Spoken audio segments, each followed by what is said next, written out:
Good morning, evening, America. Welcome to All the Cars I've Loved Before. Your place, your clearinghouse to talk about your memories around your cars, first car, second car, third car, current car. Join the conversation. Check us out at carslove.com. There's a form there where you can join up, but hey, it's a big week for us. We're getting a lot of buzz and feedback from the people that listen who maybe we don't know, as well as friends, family, close network that we have. Please let us know what you think. Reach out to us directly or check out carslove.com. Let us know what you think. Get us the feedback. And to my esteemed co-host and webmaster, technical guru, Mr. Doug, how are you? Well, thank you, Christian. How are you? Beautiful. Beautiful. Sound check. Everything looks good. Everybody looks beautiful, at least over the sound waves anyways. Let's, hey, is it okay with you to bounce into some of this automotive news? Yeah. Let's kick off automotive news, and then we have our esteemed guest on standby. He may have some stuff to add. Very excited for that. Yeah, just in the online travels this week, and to let you know, the Apple kills the iCar electric vehicle project that led the airwaves. I believe this news was broken earlier in this week. Maybe it was Monday or Tuesday, and kind of surprised. As an offshoot, I read the James Dyson biography a couple of weeks back of the vacuum cleaner fame. His privately held company, Dyson, they tried to create an electric vehicle project themselves, and he sunk $500 million into it and just had to pull the plug at some point because he saw that it was going to take a lot more to make something viable. So when I heard this, I thought two things. Number one, that I was hoping the folks that worked on this project would be absorbed into other areas of the company. And also, it's kind of the same fate as the Dyson EV. And let's get some pictures of the Dyson EV up on the site here. But yeah, go ahead. Somebody was trying to say something. So what I heard about Apple, not surprisingly, having worked at very large companies myself, is there was a lot of infighting. Right. And they had a nickname for the car internally, and it was, I think, Titanic, as in it was going to sink. What was it? Well, that would have not boded well, but yeah. And I'm reading off of, it's all over, but I just picked Edmunds.com, EDMUNDS.com. It was known as Project Titan. But yeah, go ahead. Please continue. Oh, Titan. Thank you. Titan. Yes. Yep. But yeah, I think the joke was it was going to be a Titanic failure. That came to pass, AKA prophecy. Yeah. Yep. And myself, after working at many large tech companies, I've seen them come up with great ideas, launch them, and they'll kill them pretty quickly. And that's, even though Apple spent a lot of time on this, companies like Google and whatnot have said, we need to fail fast, fail hard, fail quick if we have to. Google itself was working on an electric car as well, but we'll save that for another episode. It was perplexing that Apple would even enter in this endeavor. I mean, their niche was they're a software hardware producer, and they have a market to sell their software and hardware to car companies. So then they choose to go into car manufacturing, which is good point, a significant loser.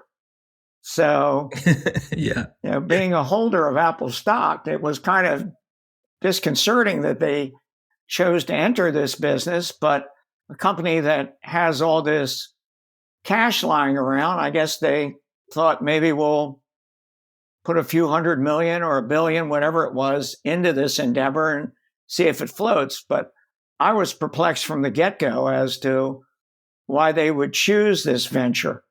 Yeah, that's a really good point. And I thought the same when I was reading James Dyson's account of how it's kind of a big toe to dip into that pond. But yeah, good point. So from the article on Edmunds.com, for the moment, Apple has not officially stated how many workers will be transferred to other projects or how many might face termination. I think 2,000 was the number that I heard, and I wish them well.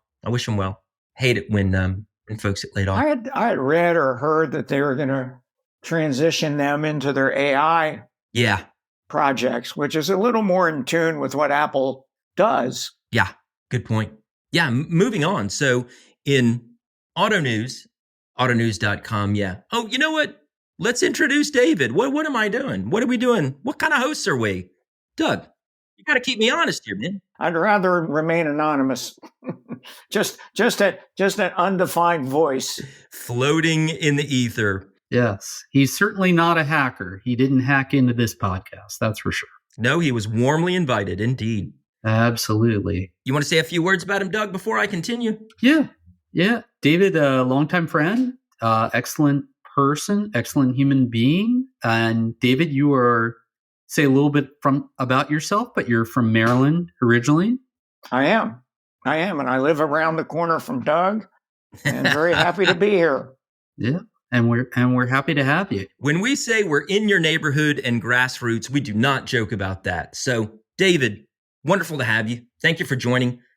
Let's bounce through the rest of these headlines, and then we'll dig into David's account of all the cars he's loved before. The bigger thing for me, beyond the Apple pulling the plug on their project, was new vehicle inventory rises to a 3-year high. Unsurprising, 3 years ago took us into the depths of the emerging COVID crisis, as well as the supply chain issues. And recently I was reading that with high interest rates, the loans for cars are at an all-time, I believe, or 5-year low. So, I mean, all sorts of factors converging on this one. Any thoughts?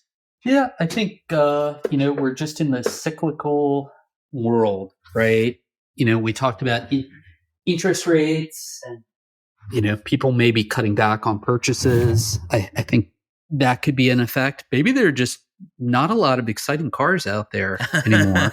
It's surprising to me that I'm even on this podcast because I'm not a car person. I have a disdain for cars. To me, they're the worst investment that you make. They tend to sit in your driveway or garage most of the day, and we rarely use them. So they're a pretty bad investment if you think hard about it. I mean, they have an allure to some people, but I'm not the type of person that has a lot of allure for cars. They're just a mode to get around and a very poor investment generally. It could be said that David has no appreciation for depreciation. Yep. No, I completely agree. So, yeah, just rounding out the news here that Tesla's German plant power outage to continue to the end of the week. Something about sabotage was mentioned, and an extremely dumb, in quotes, quoting Chief Executive Elon Musk, suspected arson attack. This story is just bizarre, but anytime you halt a plant, big time financial repercussions. Absolutely. So yeah, they haven't been open that long. Southeast of Berlin, there's actually, according to this, what they call in Berlin, there was a burning of an electricity pylon. So some sort of substation that provided power to the plant. And more than 12,000 workers at the site are not able to do their job. That's a big number. So it's I didn't realize it was that big. Really, really tough. Really tough. And, for a company that's trying to do things differently, right? You have to wonder what the end game was for these arsonists, for lack of a better term. Right. And in Tesla news closer to home, I saw my first, on the road, Cybertruck on the road over this past weekend. It was the first time I'd seen it since my co-host Doug and I actually went to a Tesla store in Montgomery Mall, Maryland, saw it up close. It was neat to just be close enough to touch and really taking the scale of it. It's very jarring. The panels are mostly straight. They're stainless steel, very hard to work, and mold stainless steel. It's not cold rolled steel. So you're not going to get the swoops and curves and arcs that you typically get in a production automobile. So I saw one on the just traveling the roads, and then just here at my house an hour or two ago, I saw one just go up and down my street like it was nothing. So completely wild for this thing to go in just a few short years from concept to something that looks like nothing else on this planet. Make it to the roads and just in my neighborhood. Yeah, and it certainly doesn't look like anything from this planet. So right. It's different for sure. And it's huge. Yeah, from a close-up experience. You bet. And rounding out the automotive news, something lighter, something for your children. And this from MotorTrend.com. Lego has come up with some automotive racing themed sets just in time for Christmas, which is a mere 8 months away. For these newest sets, Lego teamed up with Mercedes-AMG Petronas F1, McLaren Racing, and BMW M Motorsports. There's even a set that throws back to Formula One legend Ayrton Senna, and we're already making space on our desk.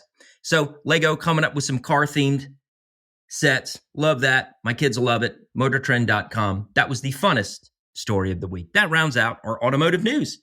Back to you, Doug, to get us kicked off with David. Thank you. Yeah. So, David, again, thank you for joining us. We're happy to have you.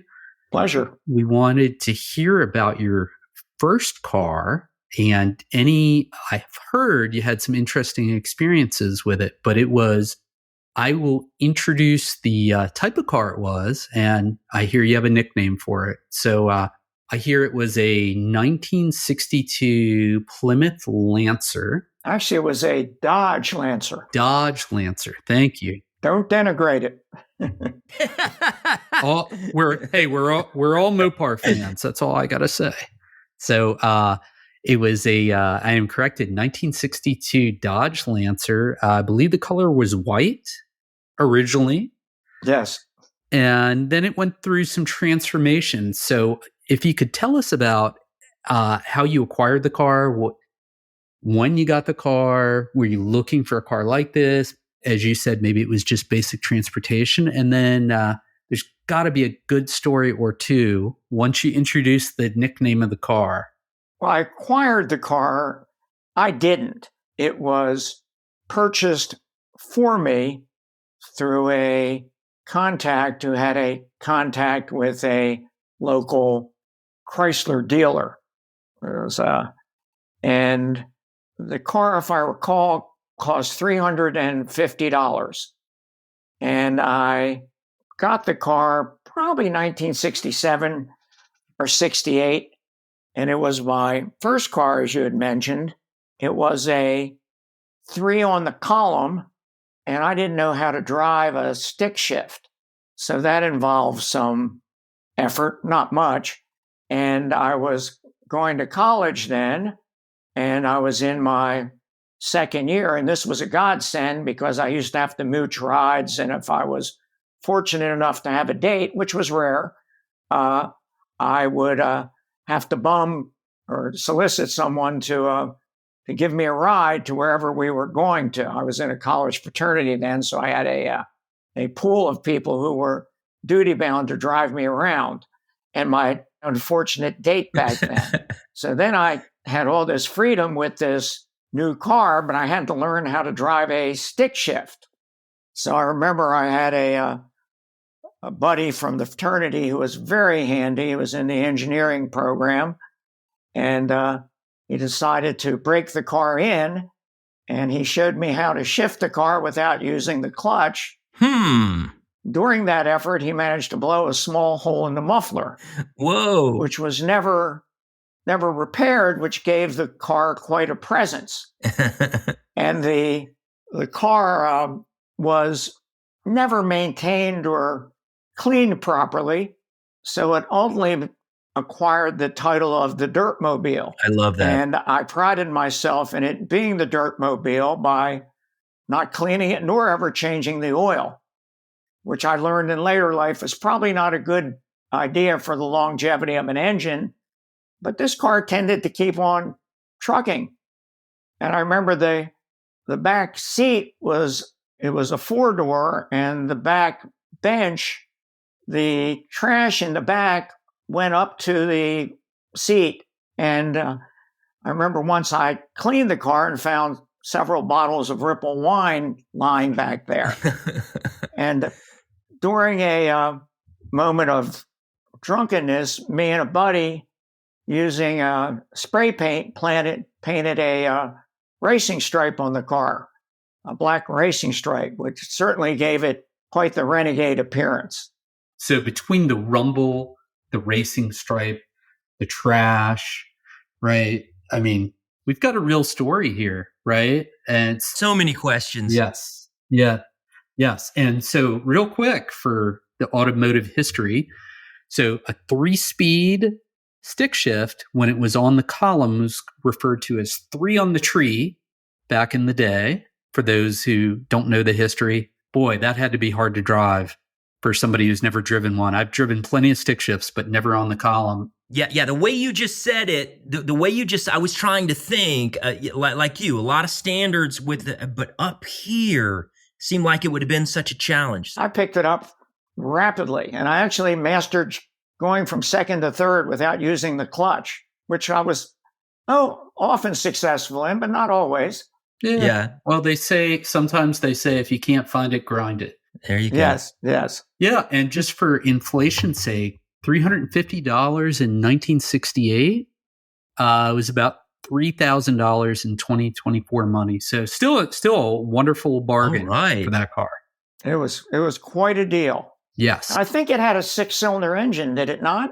It did. It had the famous, and I think it was famous for reliability, the Chrysler Slant 6, as they called it, inline 6. Yep.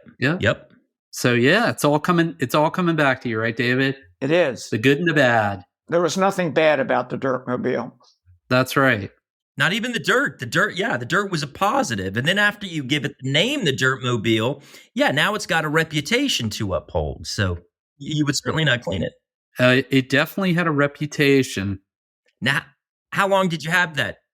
I probably had it until 1972, when the Dirtmobile slowly died, and I had to get a replacement. Yeah. Well, ashes to ashes, dust to dust. I mean, seems like that would be a pretty fitting end for the Dirtmobile. Yes, and I remember I had to dispose of it, and I didn't have it because I was getting another car. I sold it to Fair Claire for $1. What? Under the pretense that she was going to fix it up, and it sat in the parking lot of this sort of slum apartment building I was living at then, and Fair Claire never took advantage of the vehicle or moved it, and the people in the apartment were bugging me to move it, and I told them it wasn't my car because I had sold it.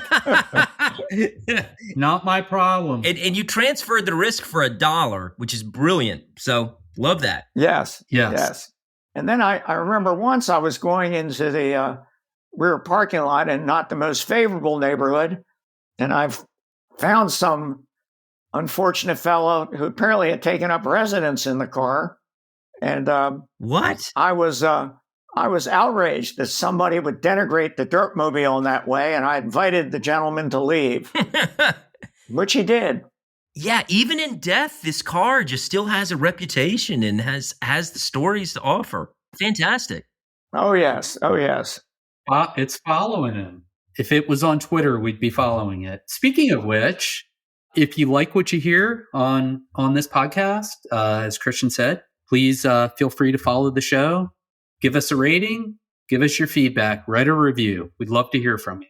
We'll take the good, the bad, the ugly, just like the Dirtmobile. Well, yeah, I mean, if you have something that's not flattering to say, you can just say it to our faces and leave the positive stuff etched in stone on the Ethernet, on the interwebs, so to speak. Yeah, we're getting a lot of feedback from Cars Love Nation that's wanting to know how to get a hold of us, and we are propagating all the episodes across all of the platforms, the more popular platforms out there. So if something's not working someplace, or you know of a platform where it's not quite yet reached, let us know. You'll want to check out our website at carsloved.com. Again, carsloved.com. There's a form there where you can leave information, or you can email us directly. I am at Christian@carsloved.com, Christian@carsloved.com. He is at Doug@carsloved.com. That's DOUG@carsloved.com. And David, I have to say, it was just an absolute pleasure meeting you and listening to your stories, getting to know you a bit. And I have to ask, I've been looking at you through our audio recording software, which has a visual component, and I can't take my eyes off several of the pictures in the back. And Anything there that stands out that you want to share? And if that's too personal, no worries. I think the pictures to which you're referring are generally family pictures. I think the one on the right, probably that you're seeing, is a picture of my grandparents. Oh, wow. And back then, they were obviously a posed picture. And my grandmother told me that she had a choice between my grandfather and a fellow who was a plumber. And she chose my grandfather because the plumber had dirt under his fingernails. Well, yeah. I mean, I bet he drove a dirt mobile too. Everything comes full cycle. It was in your DNA and blood all the time, David. It might have been a dirt oxen cart back then. Who knows? A dray being pulled behind a team of draft horses. Doug, I think you wanted to move on to another car. Yeah, David, I'm sorry to take you on longer, but, being a neighbor, knowing these great stories, tell us real quick about your prized PT Cruiser convertible, which started out as a Chrysler, Plymouth, and then when Plymouth was axed through the whole, I forget what year it was, the whole GM and Chrysler and Ford financial crisis, if you will. 2008. It became a Chrysler. So tell us about this car. I've seen you driving around with the top down, zipping around. I know it has a turbo, just like one of our previous guests had started with the turbo and ended with the turbo. So she only drives turbos. Yeah, I never knew it was a turbo. The PT Cruiser convertible was a 20th anniversary present gift from my wife, and I had always been kidding around when we would travel. I think once we actually rented a PT Cruiser, but it wasn't a convertible. And I always would say, what a great vehicle that was. Somewhat tongue in cheek, but I think my wife took it seriously. So for the 20th wedding anniversary, she got me the PT Cruiser convertible, which is quite the machine. I was very touched by the kind and generous gift from my wife. But then I proceeded to research the safety record for the PT Cruiser convertible. It then became apparent to me that my wife was seeking to cash in on the insurance. And she... so good. The car does not have quite the admirable safety record. But it certainly is just, it's pretty much you feel every dip and cranny in the roadway. Yeah. But it's just fun to drive it around with the top down during the summer. It's a real hoot. As the former owner of many convertibles, myself and Christian, we are huge fans of convertibles. The best convertible is one with the top down and the weather's nice. Indeed. The worst convertible is driving one around on a rainy or a cold day. Yeah, truth. Yeah. Yeah, when I owned mine, it was always just a real pleasing way to blow off steam, drop the top, fresh air, sun. I am definitely solar powered. A little bit of sun, fresh air, tunes, and making tracks from A to B. Always a good way to go. Well, into the podcast, I should say. This shatters all records for our longest podcast recorded. David, again, was great meeting you. Had a blast. Thanks for spending some time with us. For you, America, remember, this is your podcast where American history and automotive history meet your history. I am one half of your humble narration team. My name is Christian. He's Doug. Check us out at carsloved.com. Again, carsloved.com. And let's see, I'm at Christian at carsloved.com. He's at Doug at carsloved.com. Hey, check us out on your platform of choice for your podcast. See you soon, America. Thanks. Have a great day, evening ahead. Thank you, David. Thank you, gentlemen. You're the man. Thanks, David.